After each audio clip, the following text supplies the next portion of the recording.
आ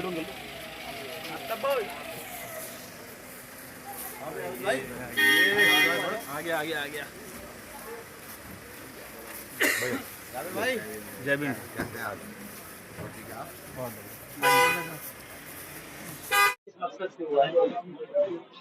देखिए, हम जो है ना वो मिशन के लोग कहीं जब जाते हैं तो उसका मकसद नहीं होता। मकसद तो पहले से तय है कि जब भी षड्यंत्रकारी ताकतें मानवता को संसार करती हैं तब तक जो है ना कुछ लोग खड़े होते हैं। जैसे कभी भगत सिंह खड़े हुए, साधुल्ला खान के साथ खड़े हुए, उधम सिंह खड़े हुए। तो इसी तरीके से ही हम लोग भी लगातार भ्रमण में रहते हैं। हमारी एक बड़ी टीम इस देश के अंदर है जो लगातार अन्याय अत्याचार के खिलाफ लड़ती है। भीम आर्मी भारत एकता मिशन के हम सभी कार्यकर्ता हैं। मैं बरेली सिर्फ ये देखने आया था कि कहीं लड़ने वाले लोगों की संख्या कम तो नहीं हो गई है। जब पिछली बार बरेली आया तो बहुत सारे लोग थे। इस बार बरेली आया तो 4 गुना लोग हैं। और मुझे लगता है कि अगली बार बरेली आऊंगा तो बरेली नीला नीला छपा हुआ सा दिखेगा। मुझे महसूस होने लगा। आपके साथ अभी बरेली के एक सत्तावर नेता जो है बसपा से तौफीक पठान जी को आज जोड़ा है, आपको क्या आकांक्षा लगती है? देखिए, तौफीक भाई के विषय में जब मुझे पता लगा तो मुझे किसी ने ये नहीं बताया कि ये नेता। अच्छा। हर साथी ने कहा कि वो समाज सेवा करते हैं और फूले सो अम्बेडकर की विचारधारा के व्यक्ति हैं। जो भी उनके पास मदद के लिए आता है, किसी जाति धर्म किसी भी समुदाय का व्यक्ति, वो उसकी मदद करना पसंद करता है। और मैं ऐसे साथी को नेता नहीं कहता, मैं ऐसे साथी को समाज सेवक कहता हूँ। पहले भी मिशन में थे, अब फिर ये मिशन में आए हैं। और मुझे ये लगता है कि तौफीक भाई के अंदर भी वो आग है लड़ने की, इस देश के लिए, कौम के लिए, मानवता के लिए, जो आग भारत के प्रत्येक नागरिक में होनी चाहिए। तौफीक भाई ने यहाँ आजाद समाज पार्टी कांशीराम को बहुत मजबूत किया है और जितना भी अपना एक्सपीरियंस है वो हमारी टीम के साथ शेयर किया। और मैं इनके आने से मजबूती क्या कहूँ, एक क्षेत्र की बात मैं नहीं करता। तौफीक भाई जैसे जो हमारे साथी हैं, ये क्षेत्र नहीं, ये पूरा माहौल मजबूत करता है। एक हमारे साथ जुड़ने का सीधा सीधा मतलब ये होता है कि क्रांतिकारी लोगों के साथ क्रांतिकारी लोग जुड़ते हैं। तो तौफीक भाई को मैं क्रांतिकारी साथी भी अपना कहूंगा, भी क्रांतिकारी साथी है हमारे। और तमाम साथी हमारे बैठे हैं, इधर चौधरी साहब हैं, उधर हमारे सागर जी हैं और तमाम साथी हमारे यहाँ पर हैं। सब लोग बहुत मजबूत हैं। तौफीक भाई का तो मैं आभार भी व्यक्त करता हूँ कि तौफीक भाई ने अच्छी अच्छी पार्टियों के ऊपर फुकरा करके, अच्छी अच्छी व्यवस्था छोड़ करके मिशन को चुना, आंदोलन को चुना, समानता की बात करने वाला चुना। तो मैं इनका आभार व्यक्त करता हूँ। तौफीक भाई, आपका शुक्रिया। बरेली को एक फेमस चेहरा मिला है, संगठन में काम करने का निर्णय लिया है तौफीक पठान ने, तो आप उनको किस जगह काम करना देखना चाहते, कहाँ लगाया जाएगा? देखिए, हमारे संगठन में सब मालिक हैं। हमारे यहाँ लोकतंत्र की भाषा में बात होती है। आप जानते हैं चंद्रशेखर भाई चुनाव लड़े, वो अपनी मर्जी से चुनाव नहीं लड़े। तौफीक भाई जैसे साथियों ने, सागर जी ने और तमाम हमारी कमेटी ने उनको कहा कि हम आपको वहां से चुनाव लड़ाएंगे। और अगर ये शब्द कहते कि आप वहां से चुनाव नहीं लड़ेंगे तो वहां से चुनाव चंद्रशेखर भाई भी ना लड़ते। तो जगह का तो कोई सवाल ही नहीं उठता है। जहां तौफीक भाई चाहेंगे वहां काम करेंगे। तौफीक भाई ये कहेंगे कि मुझे पूरा देश में काम करना है तो कोई परेशानी नहीं है।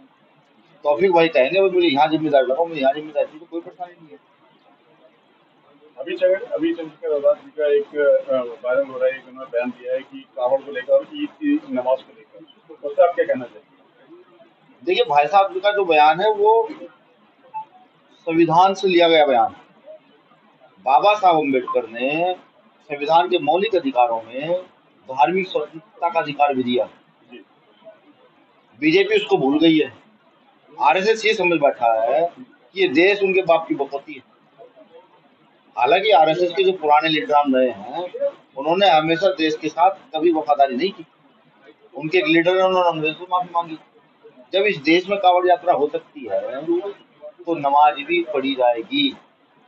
नहीं, अगर कांवड़ यात्रा के लिए एक दिन के लिए 1 घंटे 2 घंटे की रोड बंद होता है कि 10 मिनट की नमाज के लिए वहाँ पर इतना जो बवाल होता है, तो उस पर चंद्रशेखर जी ने यही बात कही। मैं बता रहा हूँ ना, उन्होंने संविधान याद कराया है सरकार को कि इस देश में संविधान है। जब 10 दिन 15 दिन हम उस क्षेत्र से आते हैं जहाँ कांवड़ यात्रा के लिए पूरा क्षेत्र बन जाता है, जी 15-15 दिन, ठीक है। सब लोग खूब सेवा करते हैं। जी ये जो है ना, ये देश में जो इस प्रकार के जो षड्यंत्र चल रहे हैं कि नमाजियों के ऊपर हाथ उठाना और एक वर्ग को प्रोटेक्ट करना, ये देश नहीं है, ये षड्यंत्र है देश के लिए।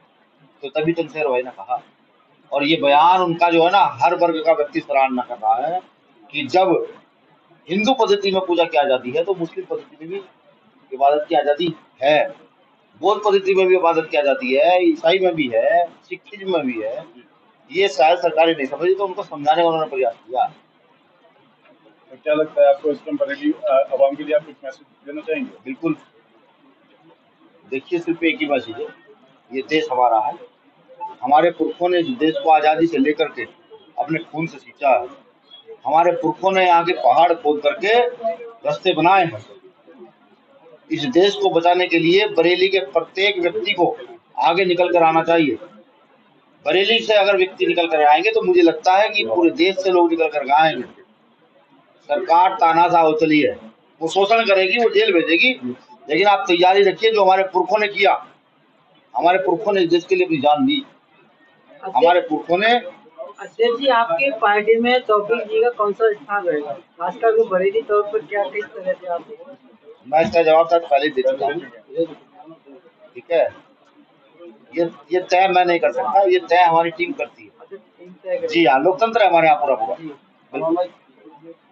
और तौफीक भाई के सम्मान के साथ ही दिया जाएगा, चिंता न करें आप। तो बरेली के लिए यही मेरा संदेश है कि लड़ाई के लिए तैयार रहें। आज देश खतरे में है, आज आवाम खतरे में, आज मानवता खतरे में है। अध्यक्ष जी, एक आखिरी सवाल है आपसे कि ये जो बीएसपी के सदन के बारे में आप क्या कहना चाहेंगे? देखिए, मेरा ये मानना है, वतन और उदय जो है वो इंसान के हाथ में नहीं है।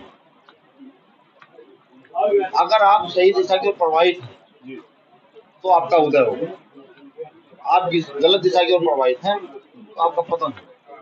और इसमें सिर्फ बीएसपी की बात नहीं, मैं नहीं करूँगा, कोई भी हो।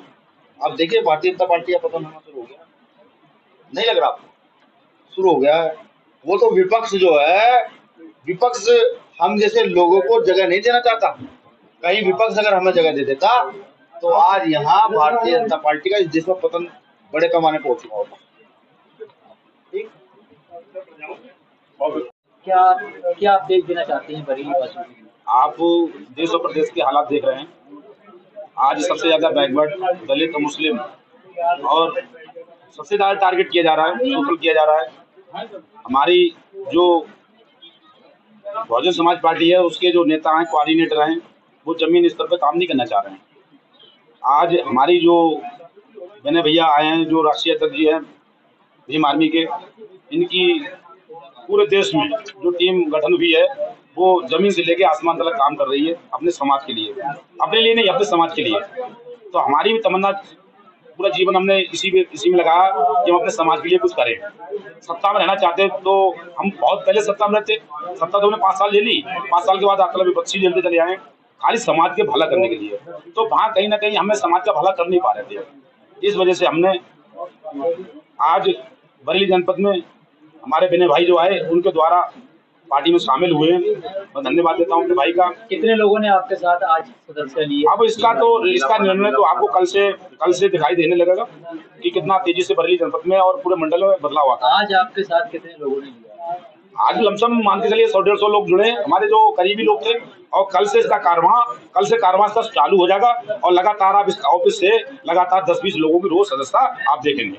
जैसे कि भीम आर्मी का राष्ट्रीय, जो भीम आर्मी में काम करना चाहेगा वो भीम आर्मी में जाएगा, जो पार्टी में काम करना चाहेगा आजा समाज पार्टी में, वो पार्टी में सदस्य लाएंगे, और जो भीम आर्मी में काम करना चाहेगा उसको भीम आर्मी के सदस्य लाएंगे। आप अपने कार्यालय से क्या उद्देश्य देना चाहेंगे? मैं ये देना चाहता हूँ कि आज हमको दलितों को, बैकवर्ड और हमारा जो पिछड़ा समाज, ऐसी समाज, आज हमारे चंद्रशेखर भाई जो हैं वो लगातार इस बात को उठा रहे हैं और उगता हुआ सूरज है, तो हमें उनके साथ जाना चाहिए, कंधे से कंधा मिलाकर उनके साथ काम करना चाहिए। प्रधान जी, आप मुस्लिम समाज के कद्दावर नेता माने जाते हो, आपने पार्टी ज्वाइन की है, क्या संदेश जाएगा मुसलमानों में इस तरीके से आपने पार्टी ज्वाइन की?